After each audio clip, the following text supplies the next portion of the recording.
Good morning everyone. सभी students का एक बार पुनः हमारे महाविद्यालय श्रीमती मोरी देवी तापड़िया कन्या महाविद्यालय के इस यूट्यूब चैनल पर आपका हार्दिक अभिनंदन है। बहुत बहुत स्वागत करता हूं। जिस किसी भी स्टूडेंट ने अगर हमारे महाविद्यालय के इस यूट्यूब चैनल को अब भी अगर सब्सक्राइब नहीं किया तो सब्सक्राइब कर लो, ताकि जो नए वीडियो आते हैं उनकी आपको अपडेट मिलती रहे। हम जो हमारी बीए फर्स्ट ईयर की क्लास है, प्रीवियस क्लास में हम मनु के बारे में पढ़ रहे थे। मनु स्मृति का पढ़ा, मनु के राज्य संबंधी विचारों का जाना। आज हम मनु के राज्य के कार्य और राज्य का कार्य क्षेत्र है, इसके बारे में अध्ययन करेंगे। हालांकि जिस प्रकार से कौटिल्य की जो अर्थशास्त्र है और शुक्र नीति सार में जितना राज्य का कार्य और जिसमें विस्तार से विवेचन किया गया उतना मनु स्मृति में नहीं है, फिर भी मनु ने क्या किया गया है, राज्य के कार्य क्षेत्र का क्या किया, वर्णन किया। किसमें? मनु स्मृति में। और मनु स्मृति में कितने अध्याय है? 12 अध्याय है और 2694 कितने क्या है, श्लोक है। अब मनु स्मृति में राज्य के कार्य, प्रजा का रक्षण, प्रजा पालन व लोक कल्याण, प्रशासनिक व्यवस्था का निर्वाह, अर्थव्यवस्था का संचालन व नियंत्रण, सामाजिक व्यवस्था का नियमन व निर्वाह, न्याय की व्यवस्था, परराष्ट्रों के संबंधों का मतलब विदेश नीति है, विदेशों से संबंध या परराष्ट्र संबंधों का संचालन। कौटिल्य के अर्थशास्त्र और शुक्र नीति सार में राज्य के कार्य क्षेत्र, गतिविधियों और दायित्वों का विस्तार से विवेचना की गई है, लेकिन मनु स्मृति में उतने विस्तार से विवेचना नहीं की गई। फिर भी मनु स्मृति में राज्य के वो दायित्व बताए गए हैं। इसमें पहला जो है प्रजा रक्षण है। तो प्रजा रक्षण, अब प्रजा अपनी प्रजा की, राजा इस प्रकार होना चाहिए कि वो अपनी प्रजा की क्या करे, रक्षा करे। प्रजा के किसी प्रकार का क्या लेना चाहिए, संकट नहीं आना चाहिए। तो प्रजा रक्षण, मनु स्मृति में प्रजा रक्षण है वो सबसे प्रमुख कर्तव्य है। राजा का सबसे क्या है, प्रमुख कर्तव्य क्या, प्रजा रक्षण।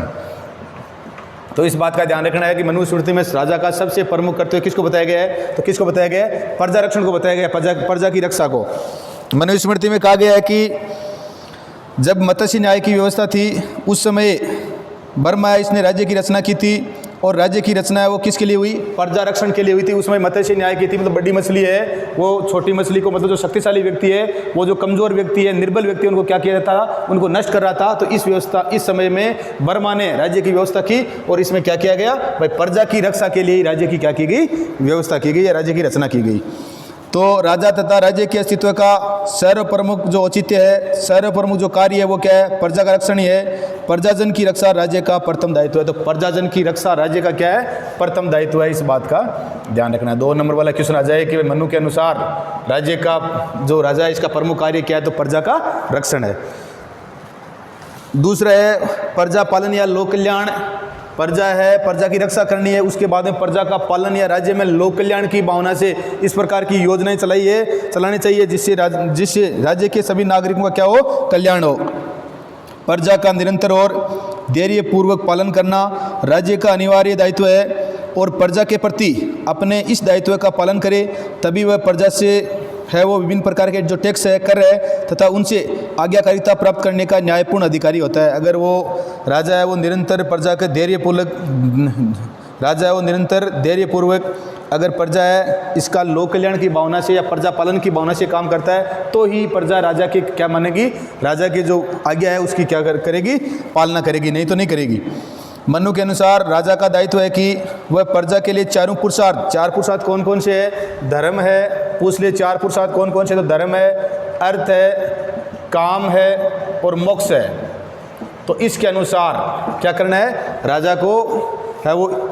राजा को धर्म, अर्थ, काम और मोक्ष की सिद्धि में इस प्रकार की व्यवस्था करनी है कि इसमें सहायक होना है।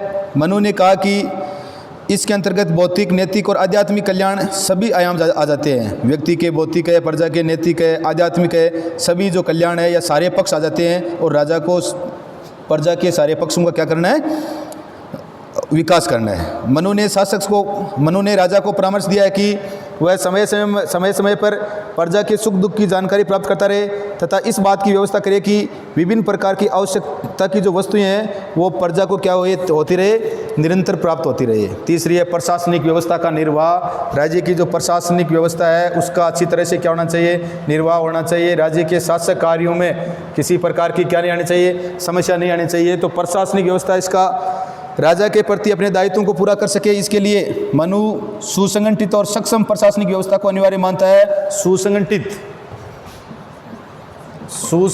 व सक्षम प्रशासनिक व्यवस्था का होना जरूरी है। अगर ये नहीं होगी तो राज्य का कार्य है वो क्या है, सही ढंग से नहीं चल पाएगा। विभिन्न प्रशासनिक दायित्वों के निर्वाह हेतु राजा के द्वारा योग्य व्यक्तियों को अधिकारी और कर्मचारी पद पर, अधिकारी अगर उस पद के योग्य है तो उन्हीं को, जो कर्मचारी है उस पद के योग्य है, कहने का मतलब योग्यता के अनुसार कर्मचारी और अधिकारियों की क्या करनी है, नियुक्ति करनी है। राजा को सुनिश्चित करना चाहिए कि राज्य कर्मचारी है वो प्रजा के प्रति अपने जो दायित्व है उनका निष्ठापूर्वक पालन कर रहे हैं कि नहीं कर रहे हैं। इसका राजा को किस प्रकार किन की मदद से पता लगाना चाहिए, गुप्तचर। राजा को अपने राज्य में गुप्तचर छोड़ने चाहिए और वो गुप्तचर बताए कि अधिकारी और कर्मचारी है वो प्रजा के हितैषी है, प्रजा के हित में कार्य कर रहे हैं। चौथा जो कार्य है वो है अर्थव्यवस्था का संचालन व नियंत्रण। राजा को अर्थव्यवस्था का संचालन और अर्थव्यवस्था पर क्या रखना चाहिए, नियंत्रण रखना चाहिए। मनु प्रजा के जीवन में अर्थ, धन या संपत्ति के महत्व को स्वीकार करता है। मनु का मत है कि प्रजा की भौतिक और आर्थिक समृद्धि के लिए राजा को प्रयत्न करना चाहिए और यही राजा का परम कर्तव्य है कि जनता उसकी है वो भौतिक रूप से और आर्थिक रूप से क्या होनी चाहिए, समृद्ध होनी चाहिए, वो उन्नति करनी चाहिए। राजा के द्वारा कृषि उत्पादन और व्यापार के संचालन की उचित व्यवस्था की जानी चाहिए तथा प्रजा को उनकी संपत्ति एवं समृद्धि की रक्षा के प्रति आश्वस्त किया जाना चाहिए। राजा व्यापारी के हितों की रक्षा के लिए भी सभी संभव कदम उठाए, लेकिन साथ ही वह व्यापारियों द्वारा प्रजा के प्रति किए जा सकने वाले आर्थिक अपराधों जैसे मिलावट है, कम तोलना है, अतिरिक्त मूल्य लेना है, इन सब की क्या करे, रक्षा करे। अगला जो है वो सामाजिक व्यवस्था का नियमन। जो समाज की व्यवस्था है उसको वो उसी के अनुसार सामाजिक नियमों से वो चलनी चाहिए, संचालित होनी चाहिए और उसी के हिसाब से उसका क्या होना चाहिए, निर्वाह होना चाहिए। मनुस्मृति में सामाजिक व्यवस्था का नियमन व निर्वाह भी राज्य का दायित्व माना गया है। मनुस्मृति में समस्त समाजों को 4 जो वर्ण है उसमें बांटा गया है। पहला है वर्ण है वो है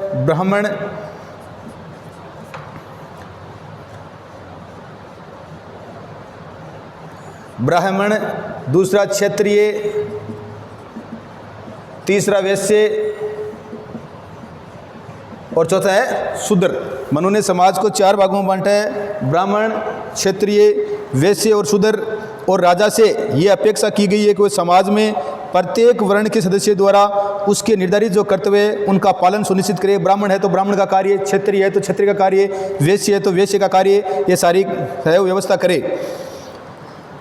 विभिन्न वर्ण है उनमें से विशेष वैश्य और जो शूद्र है अगर वो अपने कर्तव्यों का पालन नहीं करते हैं तो राज्य उनको क्या कर सकता है, राजा है या राज्य है उनके लिए दंड की व्यवस्था कर सकता है। दंडकारी प्रावधान करके और दंड के माध्यम से उनसे क्या करवा सकता है, दंड का प्रयोग करके या बाध्यकारी शक्ति का प्रयोग कर सकता है ताकि वो भी क्या करे, अपने जो ये है वर्ण उसके अनुसार कार्य करे।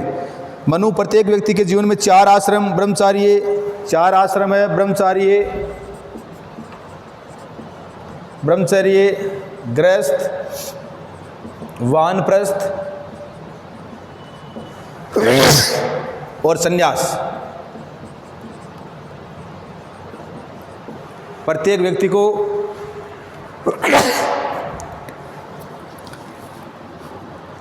तो 4 आश्रम है, ब्रह्मचार्य, गृहस्थ, वानप्रस्थ और संन्यास की व्यवस्था की है और सभी व्यक्ति आश्रम व्यवस्था का निर्वाह करते हुए अपने जीवन का व्यतीत करे और ये देखना राज्य का दायित्व है कि वो इस आश्रम के अनुसार अपने जीवन को निर्वाह कर रहा है कि नहीं कर रहा है। अगला है न्याय की व्यवस्था।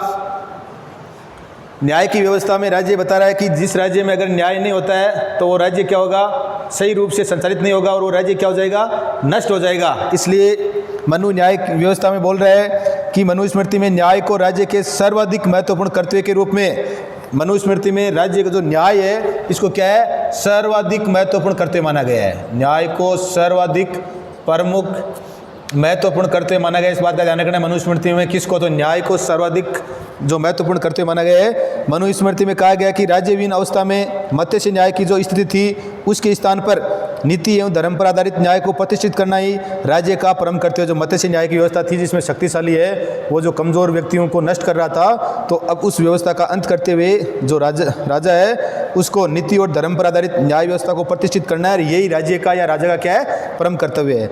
अगला है परराष्ट्र संबंधों का संचालन। परराष्ट्र मतलब विदेशों से या विदेश नीति कह सकते हैं हम। विभिन्न जो दूसरे देश है उनसे हमारे संबंध किस प्रकार से होना चाहिए, उनका संचालन है वो किस प्रकार से करना चाहिए। मनु ने परराष्ट्र संबंधों के विवेकपूर्ण संचालन को राज्य के आवश्यक कार्यों में सम्मिलित किया है। बाहरी आक्रमण से रक्षा राज्य का अनिवार्य दायित्व है। आज भी हमारे जो अगर भारत के पड़ोसी देश पाकिस्तान, चीन है, इनके आक्रमण से रक्षा कौन करता है? हमारा देश करता है। तो इसी प्रकार से राज्य को जो बाहरी आक्रमण है उससे प्रजा को क्या करना है? सुनिश्चित करना है कि आपके ऊपर कोई भी आक्रमण नहीं करेगा। मनु का विचार है कि परराष्ट्र संबंधों के संचालन में शासक ऐसी युक्ति और विवेक के आधार पर कार्य करे कि अनावश्यक युद्ध की उलझन में पड़े बिना ही राज्य तथा उसके सम्मान की रक्षा, युद्ध ये नहीं है कि अनावश्यक युद्ध करना पड़े, बगैर युद्ध करे हुए ही कूटनीति के माध्यम से अपनी जो सम्मान है उसकी क्या हो जाए? रक्षा हो जाए।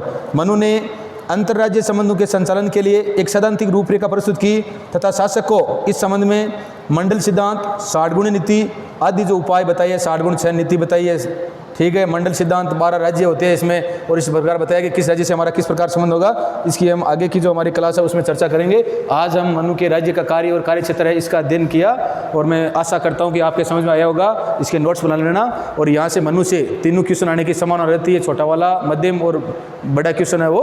और वीडियो को लाइक, शेयर और सब्सक्राइब कर देना। जय हिंद, जय भारत।